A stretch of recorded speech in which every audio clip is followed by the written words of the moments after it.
At 400 yards, Sergeant Wilfred Harris watched two German Panther tanks roll toward him across a Normandy field, and he had exactly one weapon capable of stopping them. Not a rifle, not luck.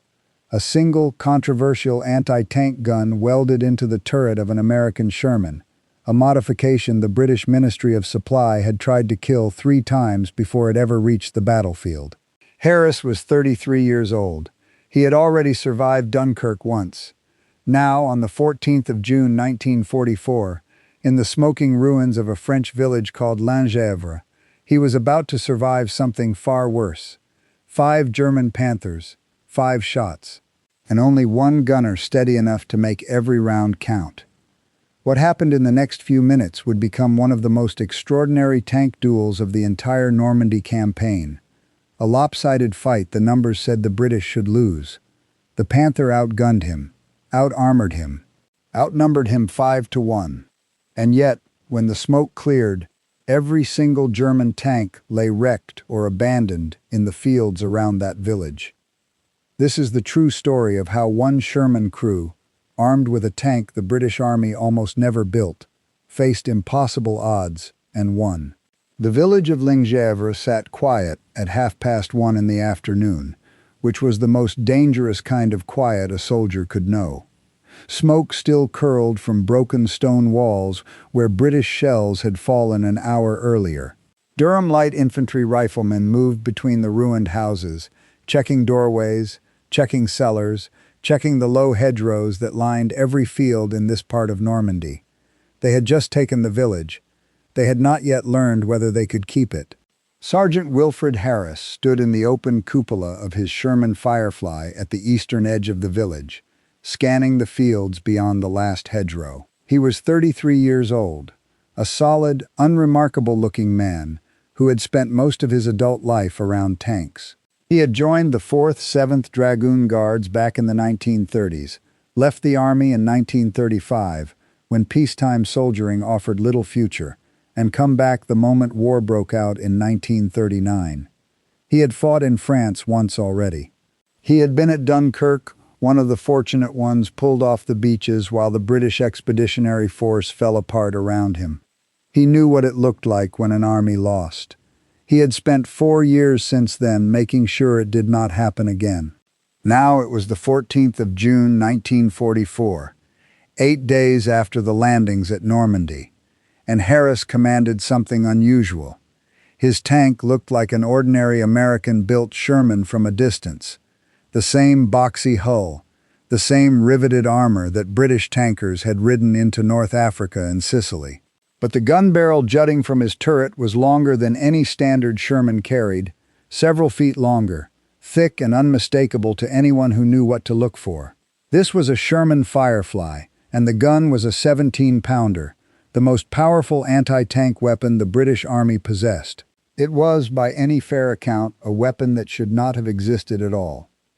The idea had been born at the Lulworth Armored Fighting School in early 1943, when Major George Bridie looked at Britain's best available anti-tank gun and Britain's most available tank hull and wondered why nobody had simply put one inside the other. The 17-pounder had been designed for towed carriages, not turrets. Its recoil was violent, its breech mechanism bulky, and the Sherman's turret ring had never been built to hold it. The Ministry of Supply examined the proposal and rejected it. The turret was too small, they said. The recoil system would never work inside such a confined space. Britain had newer tanks coming, the Cromwell, the Challenger, purpose-built vehicles that would make an improvised hybrid unnecessary. There was no reason to waste scarce industrial resources on a conversion nobody had asked for. Bridie ignored the rejection. He welded a 17-pounder into a Sherman turret anyway, locking the gun rigid with no recoil system at all, letting the entire 30-ton hull absorb the shock of firing instead. It worked, though barely, and it was enough to prove the concept was sound. The ministry found out and ordered him to stop a second time. In June of 1943, Lieutenant Colonel George Witheridge arrived at Lulworth and joined what was, by then, essentially an illegal project. Witheridge had been wounded at Gazala in North Africa when his own tank was knocked out beneath him and he had spent enough time in field hospitals to understand exactly what an inferior gun cost in blood. Working alongside Brighty, he helped solve the recoil problem properly, modified the breech to make loading practical under combat conditions, cut a new hatch for the gunner, and stripped out the hull machine gunner's position entirely to make room for the 17-pounder's oversized ammunition. The ministry discovered the continued work and ordered it stopped a third time. This time, Witheridge went over their heads. He used his connections with Major General Raymond Briggs, who had commanded an armored division in North Africa, and with Claude Gibb at the Ministry of Supply, arguing bluntly that the newer British tank programs were failing to deliver. The Cromwell's turret ring had proven too narrow to ever carry the 17-pounder.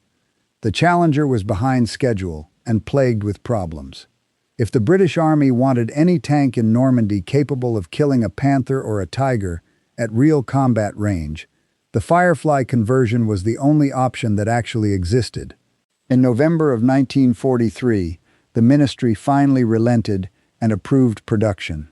By the end of May 1944, only a few hundred Fireflies had been completed and distributed, roughly one for every 4 tank troop across the entire British armored force. It was not enough, and everyone who fought in Normandy that June already knew it. The reason was simple enough to explain in a single sentence. A standard Sherman 75mm gun could not reliably penetrate a Panther's frontal armor at any range that mattered in real combat. The Panther was Germany's newest medium tank, 45 tons of sloped steel built specifically to outmatch anything the Western Allies could put in the field. Its front glacis plate sat angled at 55 degrees, giving it an effective thickness that dwarfed anything a standard Sherman round could hope to defeat head-on. Its own gun could punch through a Sherman's armor at well over 1,000 yards. British and American tankers who met Panthers in open country generally lost the exchange, and everyone in the armored regiments knew the grim nicknames their own tanks had earned because of it. The 17-pounder changed that math, but only in the hands of a crew willing to hold its position and let a Panther come close enough to kill. That was the terrible bargain of the Firefly. Its gun could beat a Panther's frontal armor at genuine combat range, something no standard Sherman could claim, but its own armor was no better protected than any other Sherman on the field. A Firefly that fired first and fired accurately could win. A Firefly that hesitated, or missed, or was spotted before it fired, died exactly like every other Sherman that had ever faced a Panther in open country. The German army had already learned to recognize the difference. Within days of the landings, panzer crews across Normandy had been briefed on the Firefly's distinctive long barrel and given a standing order, "Kill the Firefly first, before it could kill you." British crews responded by wrapping their barrels in mud, sacking, and wire mesh, trying to disguise the silhouette that gave them away. It rarely worked well enough to matter. Harris's crew that afternoon numbered 4 men in all, himself in the turret, Trooper McKillop beside him as gunner, a loader, and a driver forward in the hull. Quarters made tighter still by the fact that the Firefly conversion had given up its hull machine gunner's position entirely to make room for the 17-pounder's oversized ammunition. McKillop was steady and sharp-eyed, the kind of gunner other crews trusted to make a difficult shot look routine. Each shell was heavy and awkward, nearly twice the weight of a standard Sherman round, and loading it quickly under pressure took real strength as much as skill. The morning's fighting had been brutal enough on its own. The assault on Lingevre had begun that morning, part of a wider push by the 50th Northumbrian Division to break through German positions and link up with the 7th Armored Division advancing on Villers-Bocage, a few miles to the southwest. The German defenders, men of the veteran Panzer Lehr Division, had held their fire until British infantry closed to within 150 yards, then opened up with everything they had. Fighting for the village and the ground beyond it stretched on for hours, hard and costly the whole way, before the Durham Light Infantry finally secured Lingevre a little after midday and pushed forward toward the next objective. British anti-tank guns had been wheeled into the village to hold the position, But a swift German counterattack knocked out most of them within minutes of their arrival. 3 standard Sherman tanks sat positioned behind the village buildings, their 75mm guns essentially useless against Panther armor at any range that mattered. Harris and his Firefly were, for practical purposes, the only weapon in Lingèvre capable of stopping an armored counterattack. He knew the Germans would come. Panzer Lehr did not surrender ground easily, and a village this close to the main road network was worth fighting to reclaim. Harris kept his Firefly tucked behind cover at the village edge, engine idling low, turret angled toward the open fields to the east where any counterattack would most likely appear. The bocage country around Lingèvre was unlike open desert or open steppe, the kind of ground where Harris had first learned to fight a tank. Here the fields were small, each one boxed in by thick earthen banks topped with hedgerows that had grown untrimmed for generations, walls of tangled root and branch dense enough to stop a rifle bullet and thick enough to hide an entire tank until it was almost on top of you. Visibility rarely stretched more than a few hundred yards in any direction. A crew could go from calm to combat in the space of a single heartbeat, because the enemy was never visible until he was already close. Harris understood this better than most. It was why he kept his own hatch cracked open despite the risk, trading a measure of personal safety for the extra half-second of warning that came from hearing an engine, smelling exhaust, catching movement with his own eyes before it registered on any periscope. Inside the turret, the air smelled of hot gun oil, spent cordite from the morning's fighting, and the particular metallic tension that settled over a crew waiting for something they knew was coming but could not yet see. Nobody spoke much. There was nothing useful left to say that had not already been said.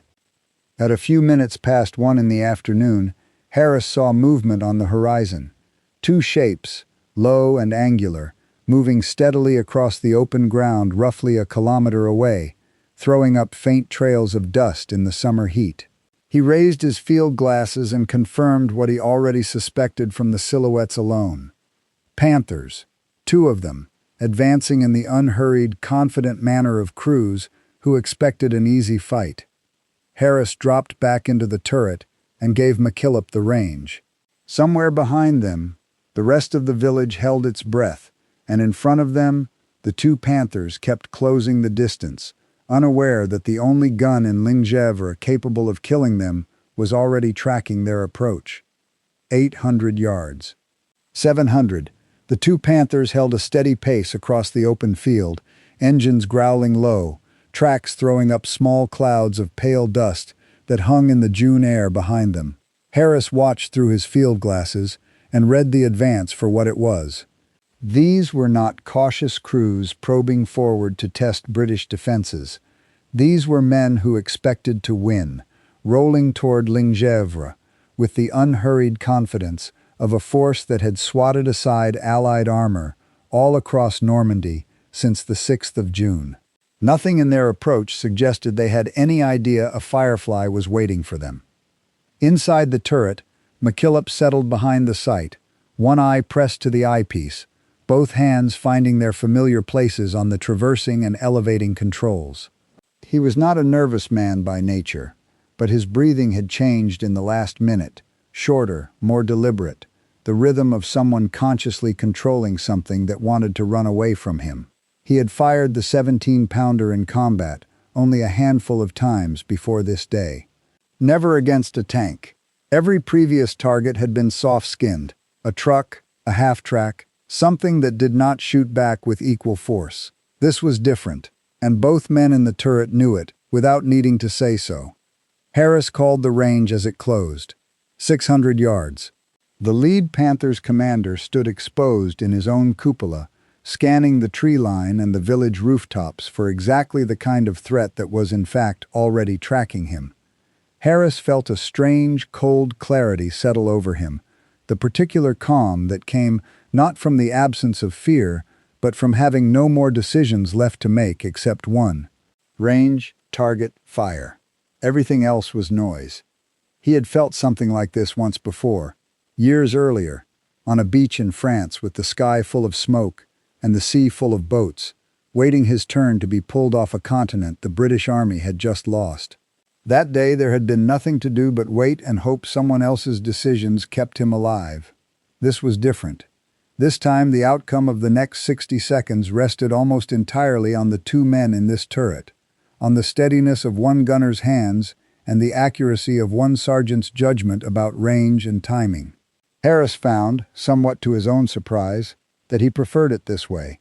A man could not do much about a beach full of retreating soldiers and a sky full of enemy aircraft. He could do something about 400 yards and a gun that worked. 500 yards. The gap between the two Panthers had narrowed slightly as they adjusted their line, staying close enough to support each other, far enough apart to avoid an easy double kill from a single shell burst. Harris understood German tank doctrine well enough to know this was a controlled, professional advance, not a reckless one. That made it more dangerous, not less. A careless enemy made mistakes. A disciplined one simply overwhelmed you with correct decisions made quickly enough that you never found the gap to exploit. At 400 yards, Harris gave the order. Fire. The 17-pounder answered with a violence that filled the entire hull. The recoil, absorbed by the whole tank rather than any dedicated system, slammed backward through the suspension hard enough that Harris felt it in his teeth. A sheet of orange muzzle flash lit the inside of the turret and the ground immediately in front of the barrel, bright enough that both men had to blink through several seconds of swimming afterimage before their vision cleared.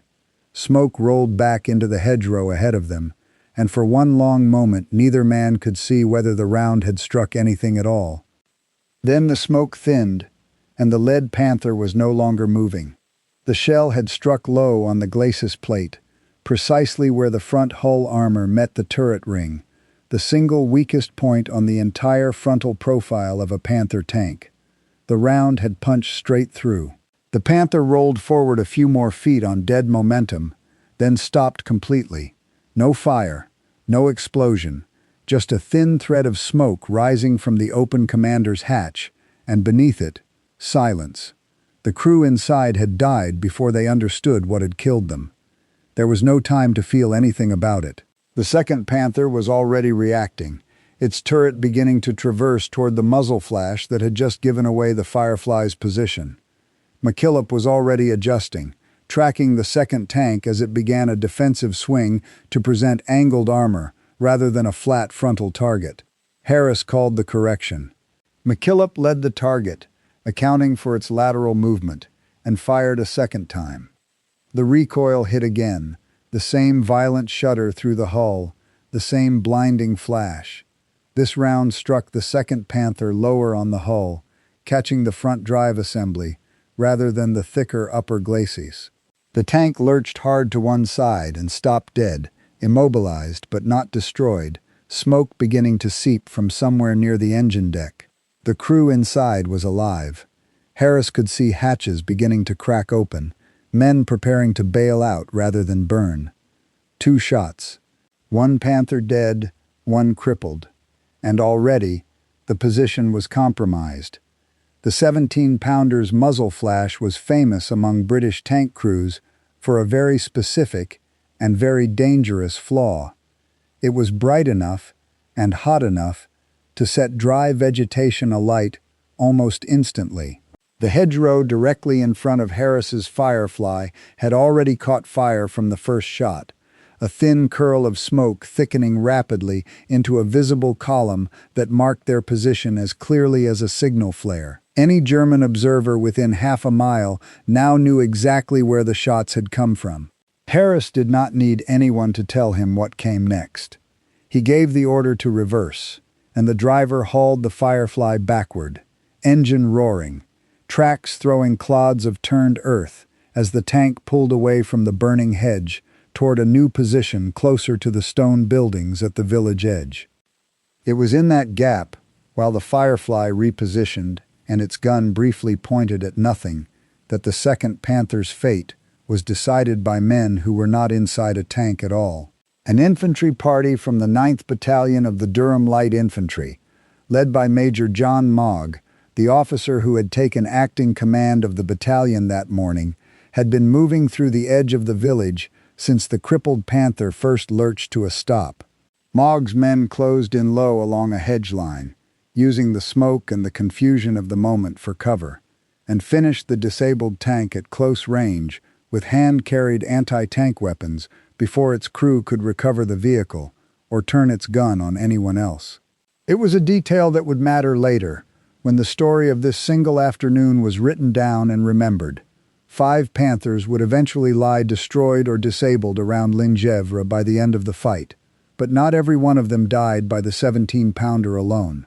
The second kill belonged as much to Mogg's infantry as it did to Harris's gun, a reminder that the battle for the village was never fought by one crew in isolation, whatever the cleaner version of the story might suggest afterward. Harris had no way of knowing any of that yet. His attention was entirely forward, toward the fields and the tree line beyond, watching for whatever came next. The Firefly settled into its new position, engine idling, turret already swinging back toward the east. For a few seconds, the village was quiet again. Smoke drifted from the burning hedge and from the 2 stricken Panthers. Somewhere behind Harris, the 3 standard Sherman tanks remained exactly where they had been all morning, their crews watching, their guns useless at any range that mattered, unable to do anything but wait and hope the Firefly held. Harris used the pause to check on his crew properly for the first time since the fighting began. McKillop had not moved from behind the sight, eyes still forward, hands resting loosely on the controls now that there was nothing left to track. The loader was already running a hand along the rack of remaining 17-pounder shells, counting them by touch as much as by sight, making certain he knew exactly how many rounds stood between his crew and an empty gun. The driver called back that the engine temperature had climbed during the sudden reverse, but remained within safe limits. 4 men, 1 machine, and for a few seconds it seemed almost possible that the worst of the day had already happened and passed. Then, from a different direction entirely, the quiet broke again. 3 more Panthers appeared, advancing from the west, moving fast and pushing directly toward the center of Lingevre, rather than approaching cautiously along the tree lines. This was not the same measured, probing advance the first 2 tanks had made. This looked like a force that had heard the first 2 shots, understood a British anti-tank gun of real weight was operating somewhere in the village, and had decided speed was now more valuable than caution. 3 Panthers moving quickly toward the heart of a village Harris was supposed to be defending was as close to a nightmare scenario as an armored crew could imagine. If even one of them reached point-blank range inside the narrow streets, the fight would be decided in a single exchange, and not in the Firefly's favor. Harris reacted immediately, calling the new threat, giving McKillop a fresh bearing. The gunner swung the turret hard, sight tracking across open ground until it found the lead shape of the new formation. There was no time now for the deliberate, controlled approach of the first engagement. These tanks were already inside effective range, moving fast, and every second spent hesitating was a second closer to losing the initiative entirely. McKillop found the first of the 3 Panthers, adjusted quickly for its speed and angle, and fired. The third shot of the day struck the Panther somewhere near the engine compartment at the rear of the hull. Fuel and mechanical components inside ignited almost immediately. Flame licked up from the rear deck within seconds, then spread fast enough that the crew had no real chance to save the vehicle. Black smoke poured skyward, thick and oily, visible from well outside the village. The tank rolled to a stop, burning, and did not move again.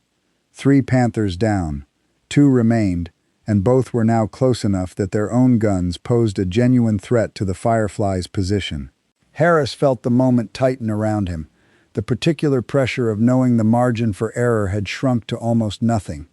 A single accurate German round at this range would end the engagement instantly, and there would be no third act for anyone inside his tank. The 4th Panther was already traversing its own gun, hunting for the Firefly's position among the smoke and the shattered buildings. McKillop did not wait for a perfect shot. He tracked the movement, adjusted for the tank's turning angle, and fired the fourth round of the day almost as soon as the sight settled. This round struck the Panther low along the side of the hull, near the running gear, and the effect was immediate and mechanical rather than explosive. The tank's steering failed outright, one track effectively disabled, and the Panther slewed hard to one side before grinding to a stop at an awkward angle across open ground. It did not burn. It simply stopped, crippled, its crew almost certainly still alive inside but no longer capable of maneuvering or fighting effectively. For Harris's purposes, a Panther that could not move and could not aim was no longer a threat worth spending another shell on. He needed every remaining round for the tank that was still coming. That left one. The fifth Panther of the day was close now, close enough that Harris could see the individual details of its silhouette without needing the field glasses, the long overhanging gun, the sloped front plate, the commander's cupola sealed shut for combat. This crew had watched 4 of their own tanks destroyed or crippled in the space of only a few minutes, and still they came on, either because they had not yet located the Firefly precisely enough to retreat safely, or because retreat under fire was, in its own way, just as dangerous as continuing to advance. Harris did not know which, and it did not matter. His job was the same either way. McKillop tracked the 5th Panther as it closed the last stretch of open ground, somewhere in the general area of the village center, exactly where 3 Panthers pushing hard toward Lingev had clearly intended to end up. The gunner's hands were steady, though his knuckles had gone pale against the controls.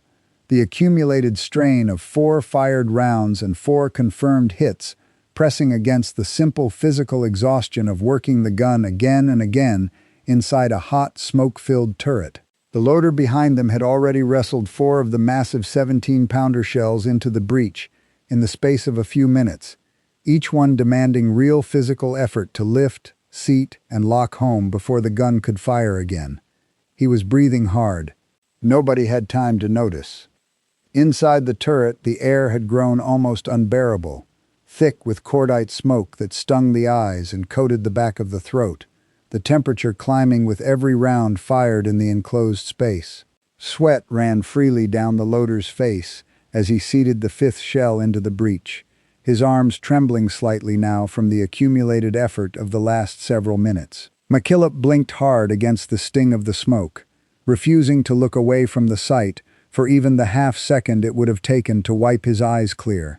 Somewhere outside, beyond the noise and the smoke, the sound of small arms fire had begun to filter through, as Durham light infantry soldiers engaged whatever remained of the German infantry that had likely been moving in support of the Panthers, though nobody inside the Firefly had the attention to spare for that fight. There was only the 5th tank, closing steadily, and the gun that had 4 confirmed hits behind it already. Harris gave the final bearing. McKillop settled the sight on the 5th Panther's hull, made the last small correction for its remaining forward speed, and fired the 5th round of the engagement. The shell struck true. The Panther shuddered, its momentum broken, smoke beginning to rise almost immediately from somewhere deep inside the hull.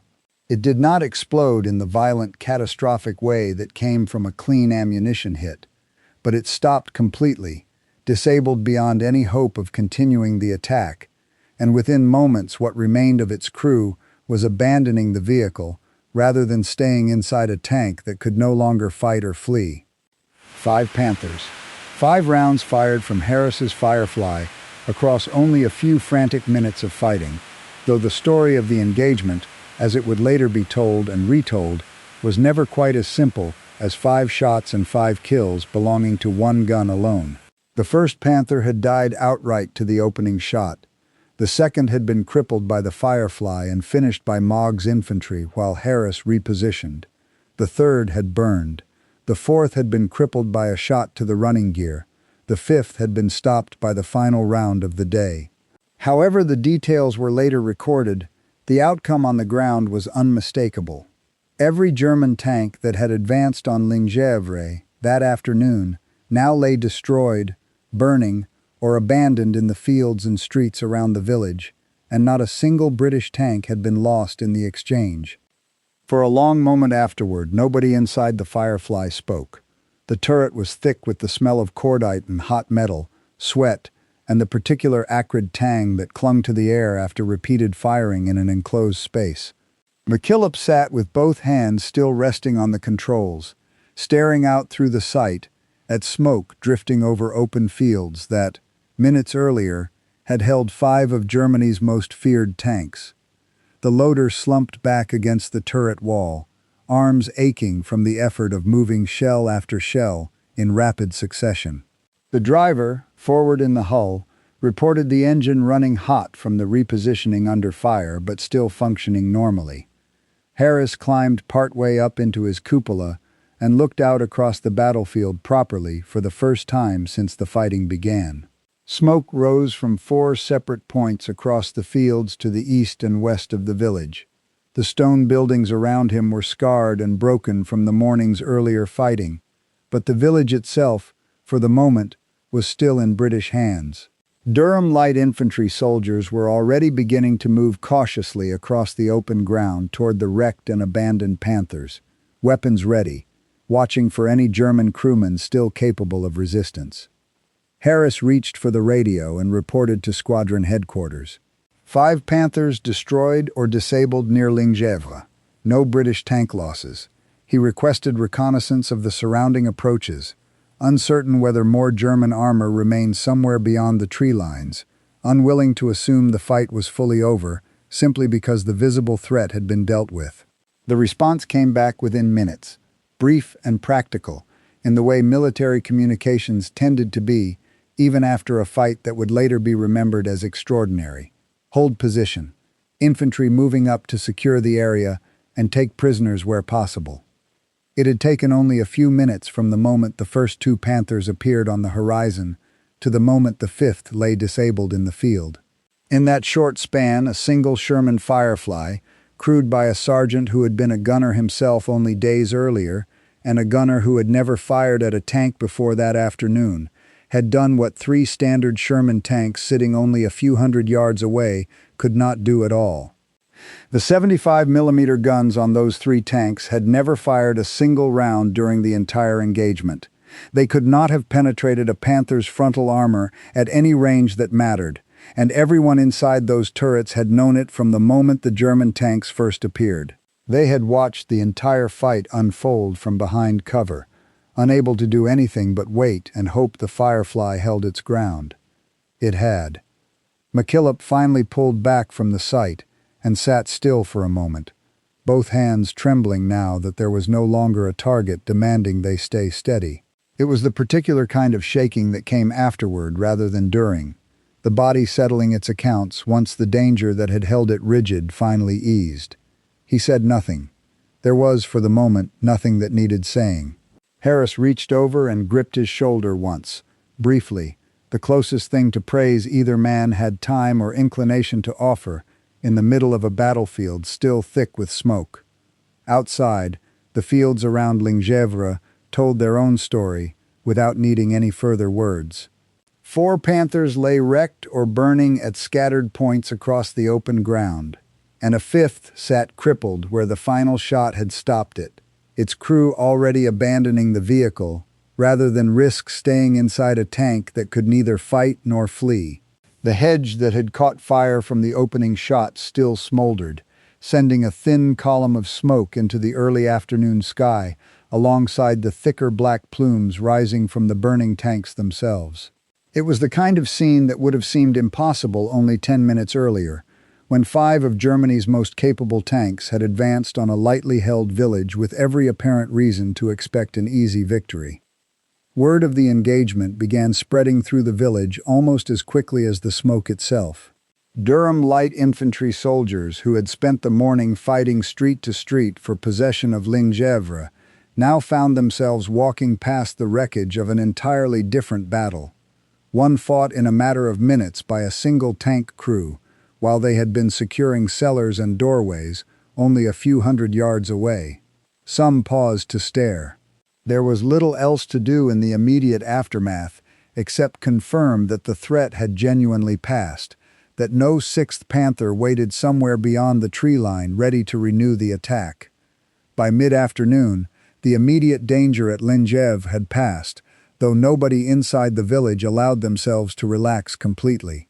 Durham light infantry patrols pushed cautiously out toward the wrecked Panthers, weapons ready, checking each hull and turret for any German crewmen still capable of resistance. A handful of prisoners were taken. The rest of the crews had either died where their tanks stopped or slipped away through the bocage, while the fighting still raged elsewhere in the village.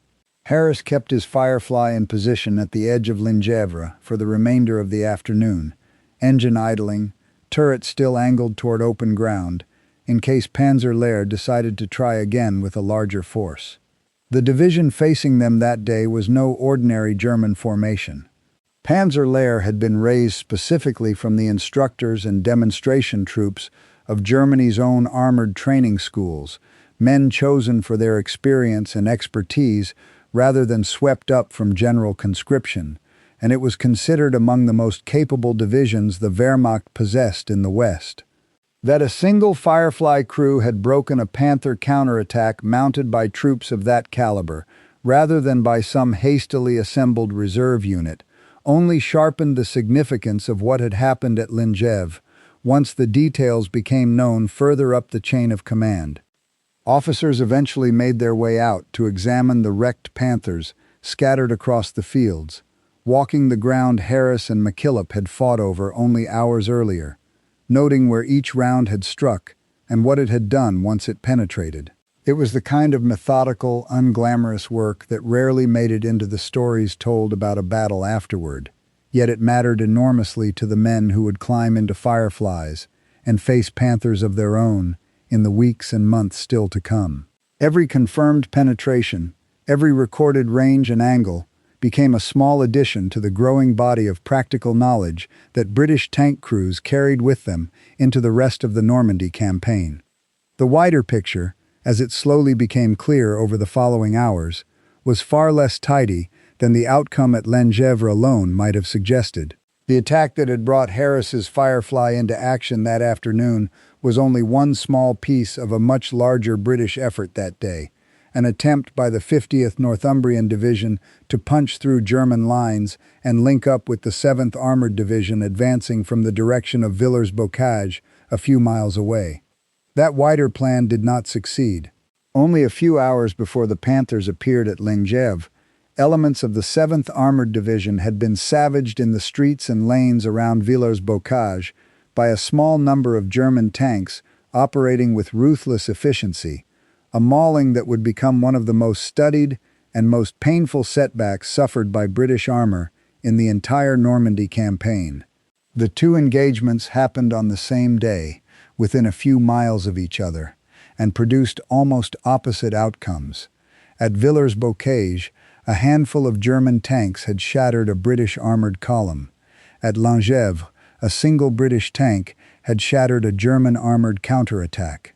Nobody fighting at either location that afternoon fully understood, in the moment, just how differently the day was unfolding only a short distance away.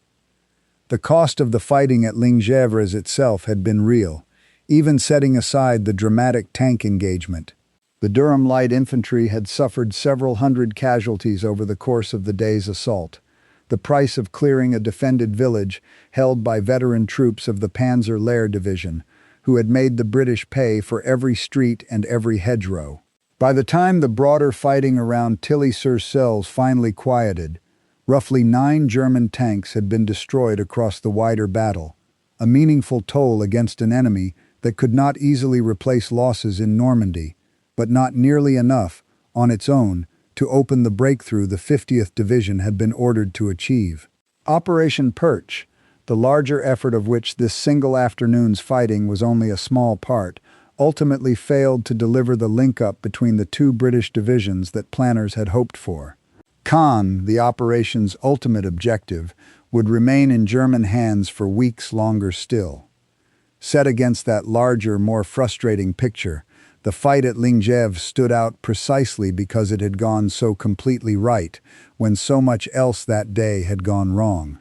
Word of what Harris and McKillop's crew had accomplished spread through the armored regiments in the days that followed, carried by the kind of informal soldier's grapevine that often moved faster and further than any official report.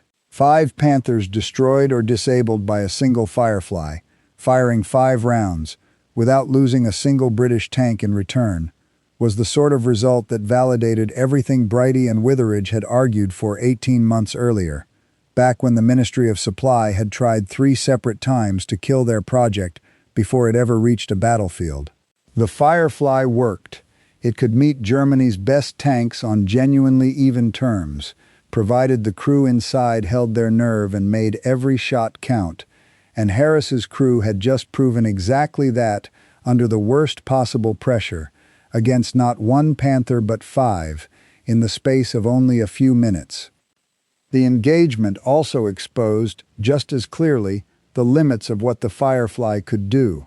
The muzzle flash that had set the hedgerow alight and given away Harris's first position was a known and serious flaw, one that would continue costing Firefly crews their cover throughout the rest of the campaign.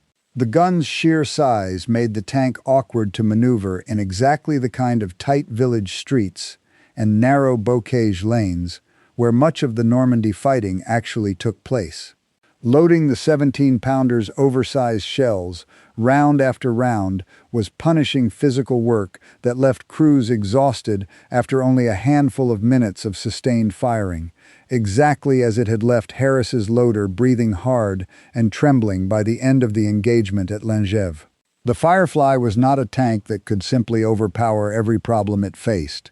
It was a narrow, specialized answer to a specific and urgent problem, lethal when employed correctly by a crew willing to wait for the right shot, vulnerable the moment it was caught moving, spotted, or out of position. In the weeks that followed the fighting in June, demand for Fireflies among British armored regiments only grew, and production, already increasing before Normandy began, accelerated further still as more reports came back confirming what Langève and a handful of similar engagements elsewhere in Normandy had already demonstrated. The hybrid tank that the Ministry of Supply had tried 3 times to cancel before it ever left England became, over the following months, one of the most valued weapons in the entire British armored arsenal, precisely because there was so little else in the inventory capable of beating a Panther in a fair fight. There was a particular irony in how that argument finally won out. For a year and a half, Brighty and Witheridge had pressed their case through memoranda, borrowed influence, and outright disobedience, trying to persuade officials sitting behind desks in London that a Sherman with a 17-pounder crammed into its turret deserved a place on the battlefield. No amount of paperwork or committee argument had fully settled the question. It took a single sergeant and a single gunner, working a single gun on a single afternoon outside a village most people in Britain had never heard of, to prove the point in a way no memorandum ever could. 5 wrecked Panthers sitting in a French field carried more weight than 18 months of correspondence, and everyone who had fought to build the Firefly against official resistance understood exactly what that afternoon meant for the weapon's future. What became of Harris and MacKillop themselves after that single extraordinary afternoon is harder to state with any real confidence. The engagement at Langève was recorded clearly enough in unit accounts and later historical studies of the campaign, the sequence of shots, the tanks destroyed, the names of the men involved. What is not so clearly recorded is the rest of their story, the years that followed, whatever recognition either man may or may not have received, the paths their lives took once the war in Europe finally ended in the spring of 1945. It would be easy, and perhaps satisfying in the way these stories are often expected to end, to invent a tidy account of medals pinned to chests and long, quiet decades lived out afterward. It would also not be honest. The historical record of this single afternoon is solid. The record of what came next, for the 2 men who fired those 5 shots, largely is not, at least not in any source that can be stated here with real confidence. Perhaps that is its own kind of ending worth sitting with. Wilfred Harris was 33 years old on the 14th of June 1944, a career soldier who had already survived Dunkirk once and had no particular reason to expect he would survive Normandy either. McKillop was a gunner who had never fired at a tank before that single afternoon, and then, within the space of a few minutes, fired 5 times and hit 5 times against the best medium tank Germany ever built.